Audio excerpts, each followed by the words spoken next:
It's my pleasure to introduce today's speaker, Garrett Gruener. I think I'd like to actually thank Steve Beck right here. Steve, just raise your hand for making the introduction to our classroom for Garrett today. Garrett has a large number of tremendous accomplishments, one of which I'd say maybe even the most important is that he's an alumni of the University of California, Berkeley. Go there. In addition to that, that's a very good start. In addition to that, he's also a serial entrepreneur. He started his first company in 1982, which is Virtual Microsystems. The probably more well-known branded company that you would know was called Ask Jeeves and is called Ask.com today. He's also an investor and partner in Alta Partners. So he's been both on the entrepreneurial side as well as on the investor side. And accordingly, he's on a number of boards, one of which, or these boards include N-Circle, Network Security, Accelerated, and Nanomix. Nanomix, where he was actually the acting CEO, or maybe the original CEO and acting CEO, and moving to the board role. He's also on the board of the Goldman School of Public Policy, connecting back to the university still. So with all this, it's my great pleasure to introduce you. Thanks. The stage is yours. Thank you. Thank you. Well, it's a great pleasure to be with you here today in Berkeley. I've spent an awful lot of my career either at Berkeley, sort of around Berkeley, doing deals that involve Berkeley, or just sort of hanging out. It's also a real pleasure to be engaged with a lot of engineers, or soon-to-be engineers. I've spent a lot of my career working with engineers and managing them, and sort of occasionally pretending to, do some engineering myself, certainly a lot of engineering management. Anyway, and I, for one, very much appreciate what you do and what you're going to be doing. And a lot of this talk is essentially to encourage you along this entrepreneurial path, because I think it's critical for our country. And it's, I think, where a lot of our wealth comes from. So what I'm going to do today is talk about, I'm going to try to put this in a little bit of context. And then I'm going to discuss my own history a bit. I'm going to run through my resume, ending up at Nanomix, where I'm currently acting as CEO. And I'm going to pause there a little bit to kind of show you their proposition. And then I'm going to end with some comments on public policy. So let's get started. Maybe this isn't going to work after all.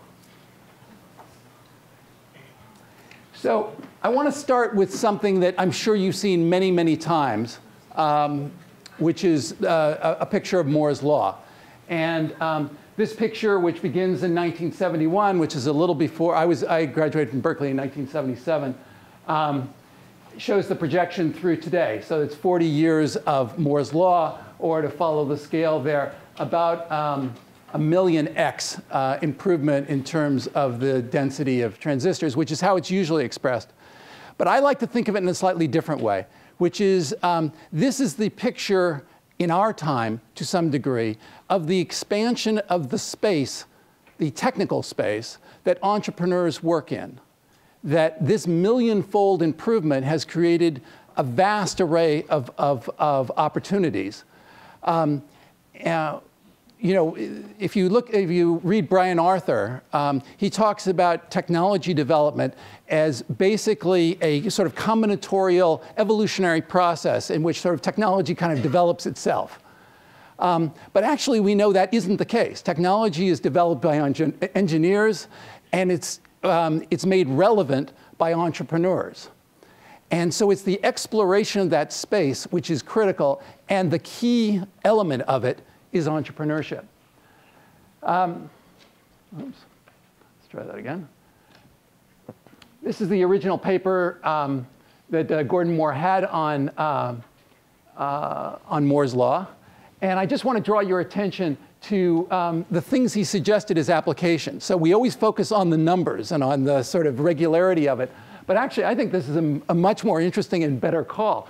He called home computers, read 1978 or 1976, personal portable communications equipment, read the 80s, and automatic controls for automobiles, read maybe 2011 or slightly yet to come.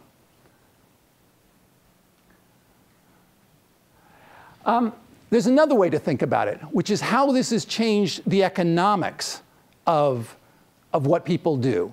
We're used to the fact that sort of economies grow at roughly 3%, more if you're China, less if you're Greece at the moment, I guess.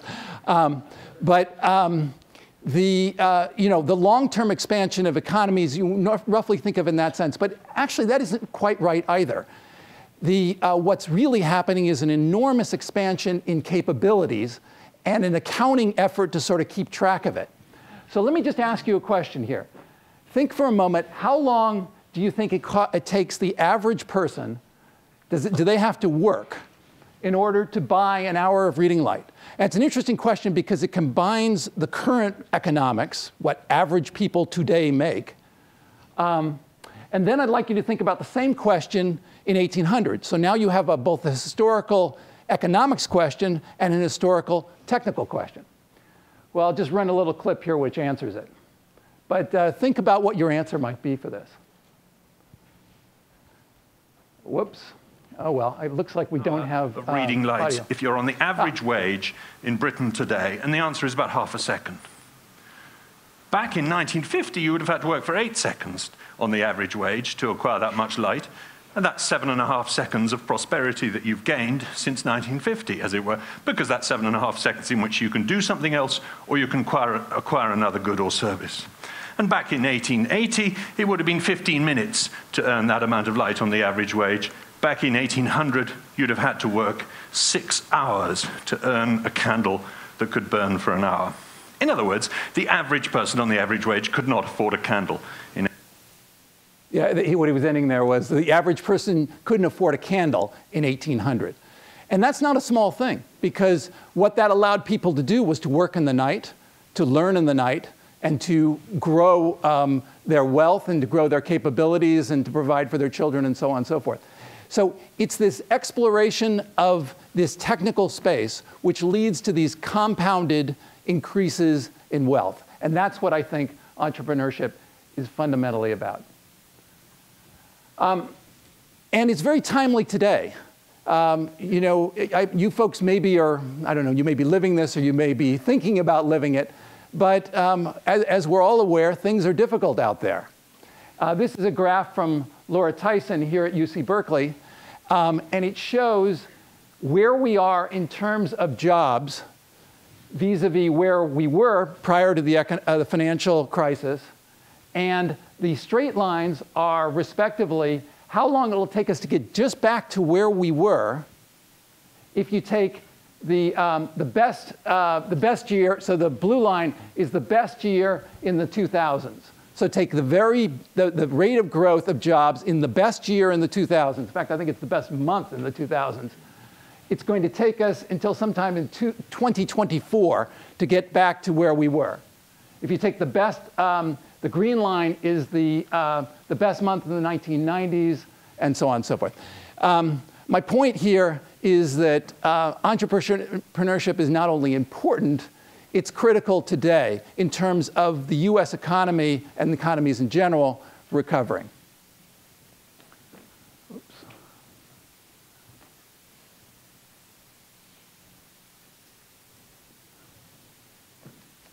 Okay, so let me talk a little bit about me. And actually, I'm now going to talk about my resume, so I'm going to talk about me a lot. By the way, I'm going to try to get through this entire talk in 30 minutes, or 30 or 40 minutes, so that we have maybe 15 minutes for questions. One thing my mother used to say to us over and over again, I don't know if it's true or not, but she certainly said it plenty of times, was that we moved to California for the University of California. And you know, back when I and my wife, who's somewhere out here in the audience, were going to UC, it was $212 a quarter, which I think is a little different than what you're paying today. It was explicitly designed to encourage technical development in California and entrepreneurship in California. It's been a spectacular success. And what we're doing now is writing down that asset. So I hope in any political context you have that you make the point that not only that your future wealth that you will be generating is largely, or at least in some large measure, due to this institution, and that we need to fight to reinvest in it. I'm not an engineer. I mentioned that earlier. Actually, I'm a social science major. What I did was I focused on public policy, especially related to technology policy. And I think in some sense that's been very helpful to me in terms of what I call future sight. The ability to kind of look at the white spaces where things don't yet exist, which is another way of saying the entrepreneurial opportunities. So I might encourage you guys to take a few social science classes along with your engineering. I'm also a science fiction fan, and I think that's essentially the literature of future possibilities. Another thing to think about. Many of your previous speakers are either friends of mine, people that I have backed in my capacity as a venture capitalist, people who have backed me, or folks that I've worked together with, and so on and so forth. So Steve Beck, who's out here, Jerry Fiedler, who's sitting right next to him, Nat Goldhaber, who was one of your speakers last year, and Roger Strauch, who you'll be hearing from in 3 weeks, and there are actually more who are involved in this program. And I think that goes to the value of what's called clusters. I've been spoken in a number of places throughout the world in which they were trying to replicate what we have here in the Silicon Valley. And it's a very difficult thing to do. The flip side of that is once you have one going, the last thing you want to do is sort of kill the goose that laid the golden egg. So again, it goes to my point of reinvesting in the university. So I've already talked a little bit about my experience here at UC Berkeley. After graduating, I went to work for a company called Technicron.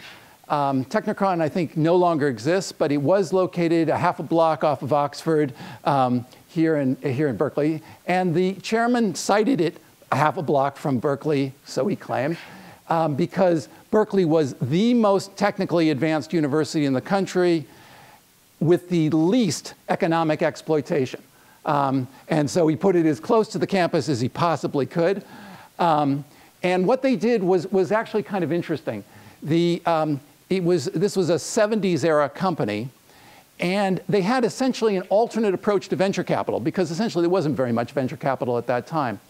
So Harvey, that was the name of the chairman, literally had a sign on his desk which faced whoever he was talking to that said that said overhead is not a career opportunity. And the reason for that was that the entire business model was you go out and you get contracts from customers to do something exotic for them, and they paid the freight, and eventually something was developed, and then you moved on to the next client. So essentially, it was a combination of consulting and engineering development. And it ended up spinning off about $2 billion worth of companies. It was actually extraordinarily successful, some of which are still public companies to this day. And I think it's interesting on a couple of levels. The first is that it taught me, it taught everybody Technicron was sort of a school of hard knocks. It taught everybody who went through that place the importance of listening to customers, which I think is valuable in every entrepreneurial sort of circumstance. I'm going to, as I go through this talk, list a couple of different things that I have learned from these different companies. It's not a complete list, but anyway, there are a number of things that I thought were useful. And the other point that he made was, if something's really worthwhile, there's somebody out there in the world who will pay for it. And a lot of times as entrepreneurs, we sort of believe our own exhaust. We become so involved in a project, we become convinced that we're right, and it doesn't really matter if anybody agrees with us. Well, of course, it does matter if the company is going to be successful. And while this isn't the only way to be successful, it's a good thing to think about. It's especially a good thing to think about in times when venture capital is tougher to find. I left Technicron to start my own, my first company, which was called Virtual Microsystems. And what we were doing there was what would be now would be called internetworking, essentially linking, allowing people who had what were then large computers to have a virtual personal computer space that was manageable by the the then IT priests of that time. So big companies liked it as a way to sort of be able to deal with personal computing without having to actually allow personal computers to proliferate. It was a losing cause, what the IT guys were trying to do, but it provided an entrepreneurial opportunity for us. And we built up this company, we sold it, and it was a success, both for me and for the venture capitalists that I was working with at the time. The part of the story that I want to draw out on here is first, not to be afraid of venture capitalists. The way I got that first company financed was I literally took the venture capital directory, and I hadn't met one of these guys before. I hadn't a clue what they were like. I hadn't a clue what they cared about. But I started with A, and I figured I'd burn through a few of them, and I would kind of make my mistakes, and then sooner or later I'd get serious about it. Well, actually, it's an even better story than that. You'll find out. So it turned out the first person who answered the phone was in a firm. Their fund was called Alta. The firm was Bouygues and Deliage. The person who answered the phone was Jean Deliage. And I never got to whatever was the next one in the directory. So he funded the company, and that was that. But what I've since learned is that you don't want to be afraid of these guys, but the other thing you want to do is do your homework, because you're going to be living with them if you're successful for a long time. In my case, for 30 years. The other thing I learned out of Virtual Microsystems was the difference between products and projects. As I said, what Technicron taught was the value of projects, that get somebody to finance it. Don't worry about it as a product. Just worry about that everything you did was profitable. What VMI taught me was what it really takes to make a product, which is documentation, the ability to support things, that it's robust in the first place, that it can be operated by mortals, and so on and so forth. A whole lot of lessons about the difficult things that are actually involved in making a real product.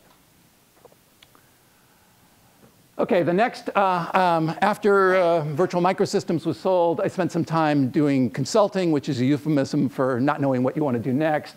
I actually did some fun consulting. I worked on the space shuttle for a while and so on, but mostly it was not knowing.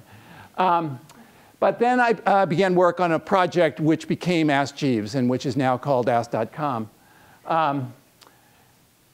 Ask Jeeves was, so this work was done it began in 1991. So I like to think of it as a 15-year overnight success story.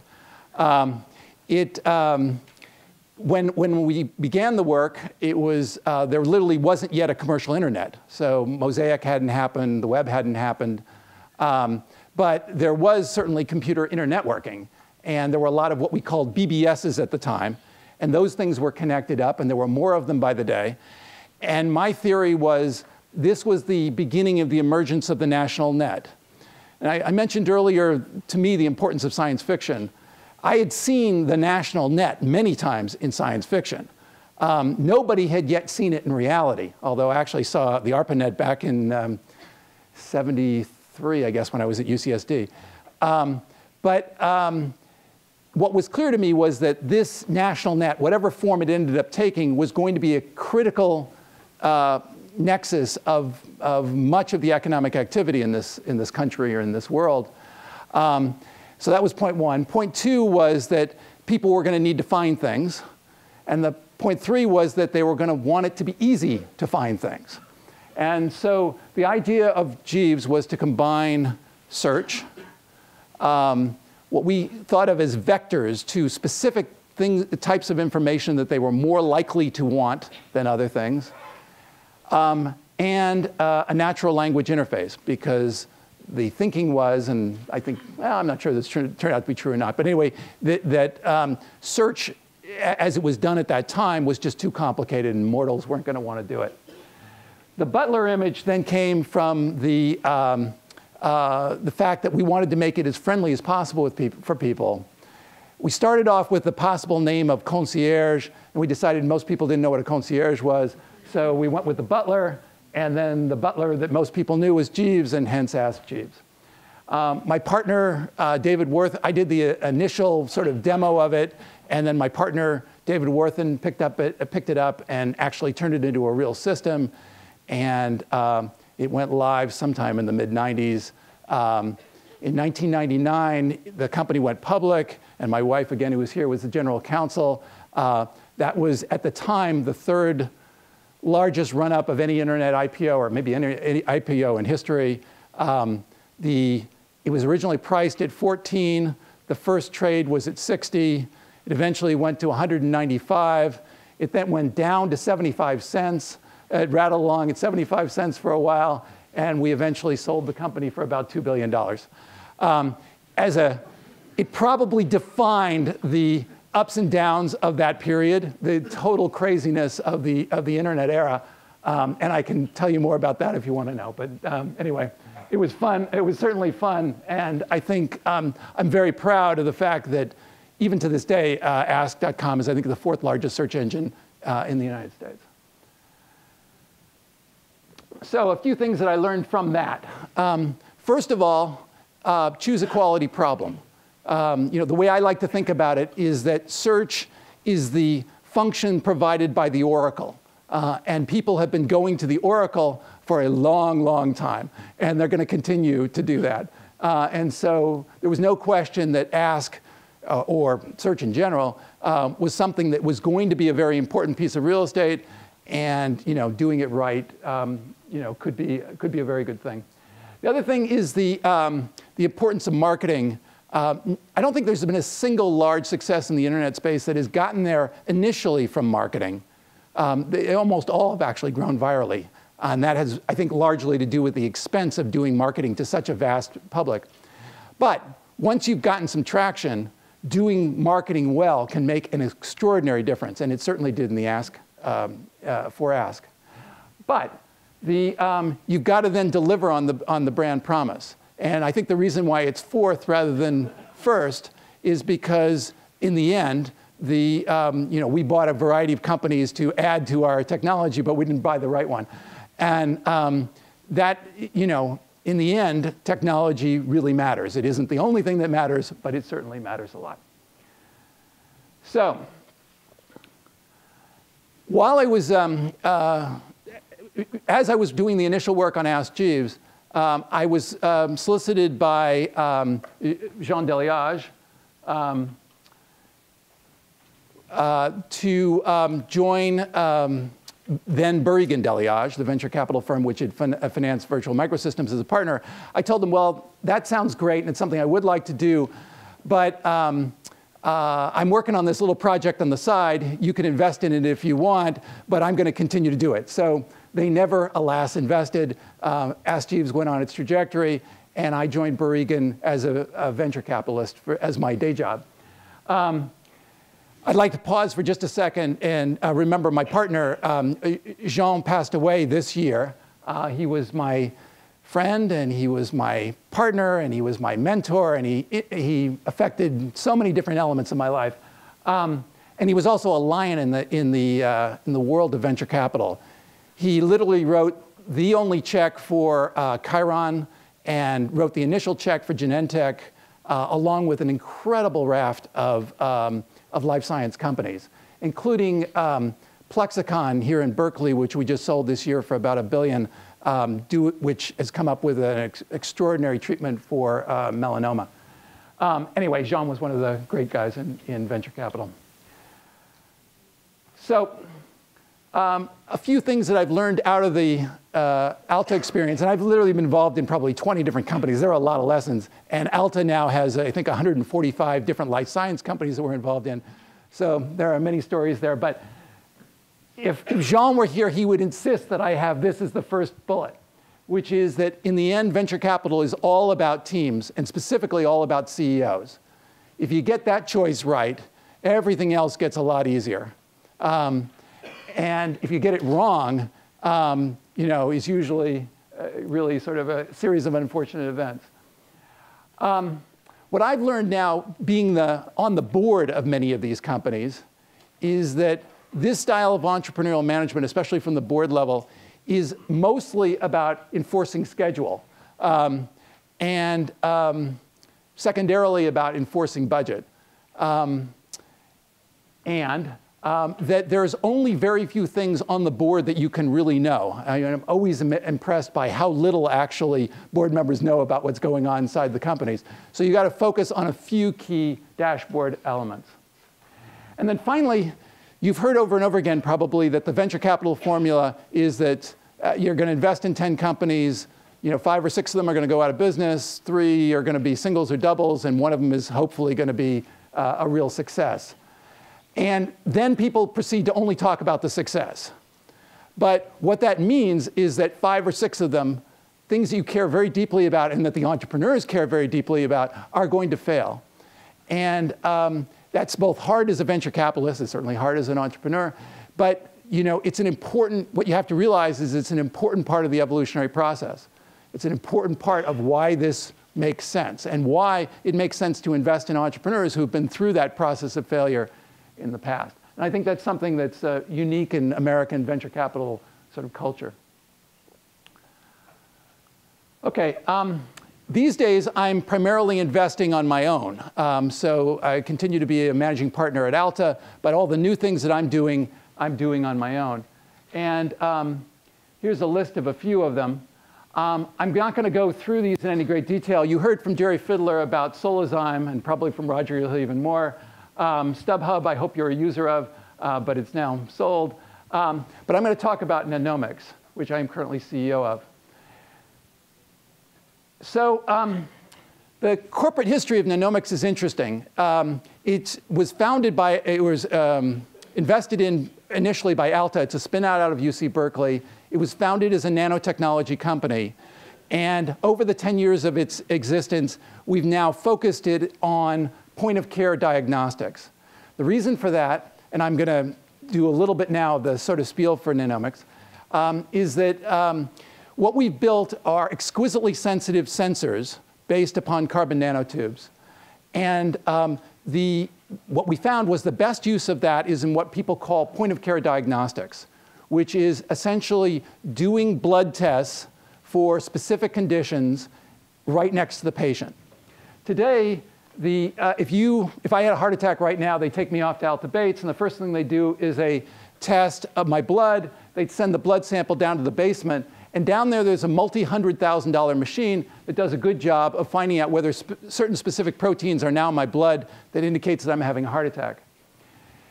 If in the emergency room at Alta Bates, they might have a $10,000 machine, what I call one of the mini computers, that is an order of magnitude less sensitive than the thing in the basement, but they get the answer sooner.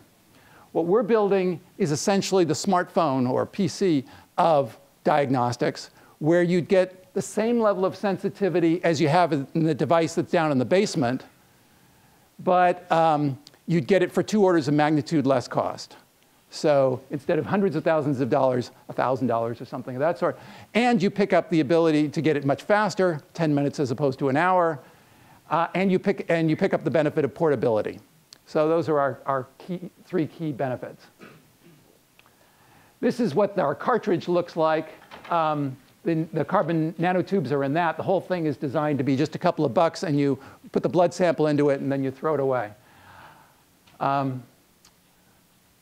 I've got a little video here. Nearly 30 million people will experience benefits, symptoms but I of a think heart I'm going to attack, skip this in the interest of time. If anybody wants to see it after I finish, I'd be happy to show it to you. The bottom line here is that there are a lot of folks who have cardiac events, hence it's a large market, literally over $1 billion today. And more importantly, what we can run on this is all of the diagnostic tests. So in addition to the cardiac area, we can use it for all the things that are currently done in diagnostic medicine. And that has big implications, not only here in the US, but in the developing world. So one lesson that I can take away from Nanomix, thank you. One lesson that I can take away from Nanomix is that good projects now can take longer than the venture capital horizon.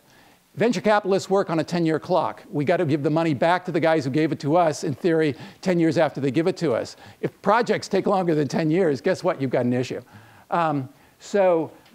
This is sort of an unresolved problem in the venture industry, I think especially as we do more and more aggressive things like Nanomix. So this is the various things in my resume that I've mentioned. What I'd like to do now is draw a couple of larger lessons from this that I think are more in the public policy domain. Some of this stuff is taken, by the way, from a recent ebook called The Race Against the Machine, which I would recommend. So the point that this guy makes is that technology is getting better at a Moore's law pace. And it's not simply, I used the example earlier on of transistors, which of course is Moore's law, what it's about. But the exact same curve, or better, is happening in telecommunications, in digital storage, in genomics, and a lot of other areas. And all of that provides the entrepreneurial space that I mentioned, but it also eliminates an awful lot of jobs. Any of us who use an ATM know what I'm talking about. That used to be done, obviously, by a person. Anybody who buys on the web, there used to be this thing called travel agents, so on and so forth. So the good news is that there's a huge space for innovation that is provided by these various curves. But what it takes is entrepreneurship and engineering imagination to take advantage of that to create the new jobs of the future. There's no question that it creates new needs, which is what provides the opportunity. But in the end, it's a race between entrepreneurial job destruction and creation. So that's sort of the game that you're engaged in. So if you accept my premise that the key to solving these problems is entrepreneurship, what can we do to encourage more entrepreneurship? Oh, I skipped something.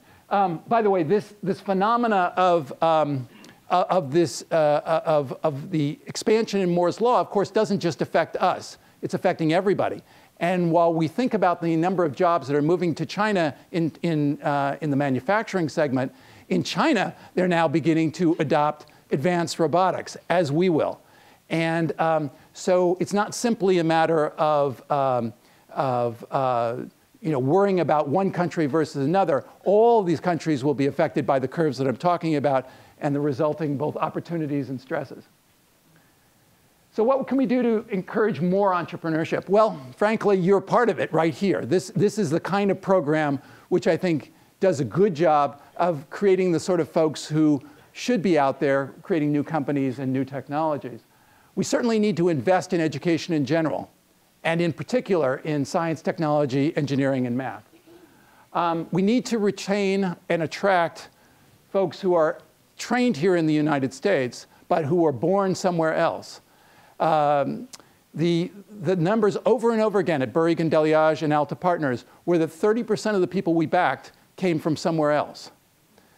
And it's madness for us to be paying for the education of these folks and then not encouraging them to stay. So talk to your congressman. We also need to continue to invest in government R&D. I can't tell you how many of the projects that we backed, especially on the life science side, have been a direct result of investments which were previously made through the university and other institutions by NIH or various other government institutions, which then venture capitalists and entrepreneurs are able to take advantage of. And one thing is that, and once that happens, what happens frequently is the government then drops the ball. They put out the money for basic R&D, but then they have no clue as to help turn that into companies that can actually grow. At the moment in the public conversation, there's an enormous amount of praise for small companies. But small companies are not really what it's about. What you want is small companies that will become big companies. And so we need to think about how do you help those small companies to become big companies. And this allowing those companies to do a better job of working for the government during that intermediate period when they're doing R&D and so on can be a critical part of the mix. What I don't think it's about, although it dominates the public conversation at the Washington level, is marginal tax rates. I personally, the work that I did here at UC Berkeley was under Carter. The Technicron work was also under Carter. Virtual Microsystems was under Reagan. Ask Jeeves was under Clinton. And a lot of the Gruener venture stuff has either been under Bush or now Obama. I can tell you the marginal tax rates changed a lot during that period of time. I never once thought about it. Not once. And I don't think any other venture guy does either. So when people tell you that a critical thing to encouraging entrepreneurship is marginal tax rates, I just don't believe it. And I don't believe it for, I think, a very good reason. Nobody who begins doing this is doing it because they're trying to save a few points of taxes. What they're trying to do is build something great, maybe make some money for themselves and their family and so on and so forth. But it isn't about marginal tax rates one way or the other. For a number of years now, work has been proceeding. You might listen to this guy a little bit. There's another thing about working with engineers. A transmission that would not only supply inverse reactive current for use in unilateral phase detractors, but would also be capable of automatically synchronizing cardinal grammeters. Such an instrument is the turboencabulator. Now, basically, the point is here is that this guy is making no sense at all. And when you work with engineers for long enough, sooner or later you come across engineers who are making no sense at all. And that, too, is an important element of working with engineers and helping to build companies. So with that, I will leave you with this. Please help make it happen. Thank you.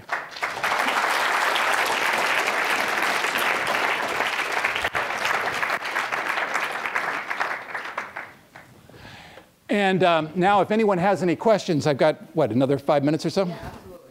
Great. Yes? You said that good projects can now take longer than the 10-year venture capital window. Can you please expand on that? And I mean, in terms of just thinking that much in the internet domain, tech domain, is on such a short window, what still, promotes VCs to invest in these longer time frame projects? Well, first of all, I've identified a problem, but I don't necessarily have a solution. It's not a good thing from a venture capital perspective that projects take longer, because what you ultimately want is high ROI for your investors. So, things like social media and so on have had a very fast clock. You can get in them and get out of them in 3 or 4 years, and that's great. Many of the things in the early days of venture capital had the same sort of profile. But it isn't the profile for life sciences, for sure. It's not the profile for nanotechnology. It's probably not the profile for green tech, and so on. And so this is something that the venture community is going to have to and is adjusting to. It partially has to do with teaching the limited partners. Partially has to do with pricing. It means that if it's going to take longer, it means that the entrepreneur will not be able to hold on to as much of it in order to get a reasonable return to the people who are providing the money. But there isn't, the right answer is figure out how to run the projects faster. In the absence of that, it's figure out how to get them funded in a way which will allow them to, allow you to succeed.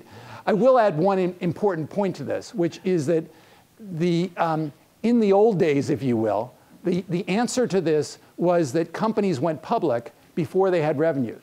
So if you look at Genentech or you look at Chiron or Amgen, the early life science companies, they were able to sell themselves into a public market where the public now became the venture capitalist at a certain point in the chain. And that was an essential part of the venture capital formula. That is essentially gone today. And reestablishing that is critical in terms of making this whole culture work as well as it can. Yes? I was wondering, so you said one of the most important things is the team and the CEO. So I was wondering what you specifically look for when you talk to a new company's CEO, and how long do you take before you decide to make an investment? Like how long do you take to get to know the team and the CEO? Well, let me say that the question I'm always asking myself, although I don't sometimes, you know, we all have these rules, and then you kind of ignore them periodically. But the thing I'm always asking myself is this person that's sitting across the table from me the best person to do the particular project that they're interested in? And if the answer to that question is yes, is it a quality project? And then do I believe that they actually can make it happen? So those are the three questions that I'm going through, regardless of what I'm asking you as we're talking about your project. And if it's a project, you know, if it sort of begins to pass those questions, well, then it might be a lot of time. But I may also come to a conclusion on that in a very short period of time. It depends upon the situation and the people. But it does go to, you know, try to assemble the best team that you can, you know, because that's what the person on the other side of the table is thinking. Another question. Somebody over there. So how do you go from having a problem that you identify that you want to solve to actually building out a prototype and the specs for exactly what you want the product to look like when you're starting a business? Well, you know, there are many answers to that. You know, you could have wealthy parents, that would help. Since most of us don't, you can try to figure out how to do it very inexpensively, which I think is a very good idea. You can use the Technicron example that I gave you of try to figure out somebody who needs some portion of this that you can charge for the privilege as you build up your prototype. You can try to raise money on just the idea itself, which is actually very common. So raising seed money to be able to build a prototype. You can do it on credit cards. Who knows? This is what, you know, as I say, entrepreneurs are people who make something out of nothing. The question is, how do you do it in your particular circumstance? How do you conceive the answer? Like, not actually build it out, but conceive what it should look like. So how do you conceive the prototype? What it is that you want to build? Well, you know, I don't think that, you know, that's got to come from you. You know, that's when I talked about you know, science fiction was sort of one thing that was an input for me. You know, sort of watching the history of technology was another input for me. Being among customers was an input for me. That was part of the Technicron experience. Trade shows are a great tool for that because you see a vast array of things that people are doing, and you can look for the white space. Reading, of course. But in the end, that's what the entrepreneur is doing, is saying, over there is some white space, and that's where I'm going to go. Another question? Yes. I was wondering if you had any hints or suggestions through your 3 years of managing companies and managing people, and then specifically managing engineers.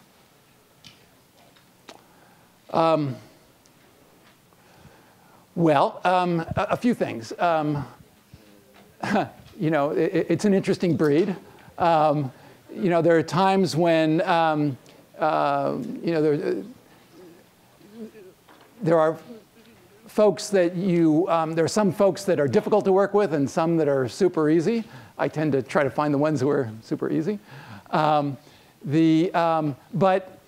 you know, a really good engineer can oftentimes be worth 10x somebody who's, you know, just a sort of garden variety, if you will. And in those circumstances, you have what I call rock star management. You know, you may have to put up with an awful lot of foibles or whatever in order to help that person be successful. In general, I've actually found engineers to be pretty reasonable people, and I have learned an awful lot over the years in, you know, sort of the dialogue back and forth with folks who think this way. And as I said in my initial remarks, I actually hope that more engineering people get involved in public policy, because I think that our public conversation would benefit a lot from the sort of rigorous thinking that you get from really understanding systems and understanding how things work. Maybe one more question. Yes? So you work in various space, technology, works, IT, science. Just wondering how you sort of go and approach technical problems. How do you like pick it up? Do you learn it from your partners or do you learn it yourself? think over the years I've sort of learned how to learn, especially about technical propositions. Which of course can be dangerous. Periodically you convince yourself that you know more than you actually do.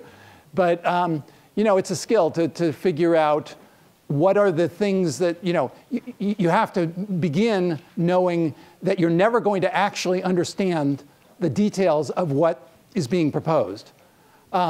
But hopefully you learn the things that matter about what's being proposed. And by the way, probably a lot of you eventually are going to be engineering managers. And you're going to find that you don't understand it either. That, there comes a moment when you used to really know what was going on the bench. You knew what you'd built in your first product or what have you.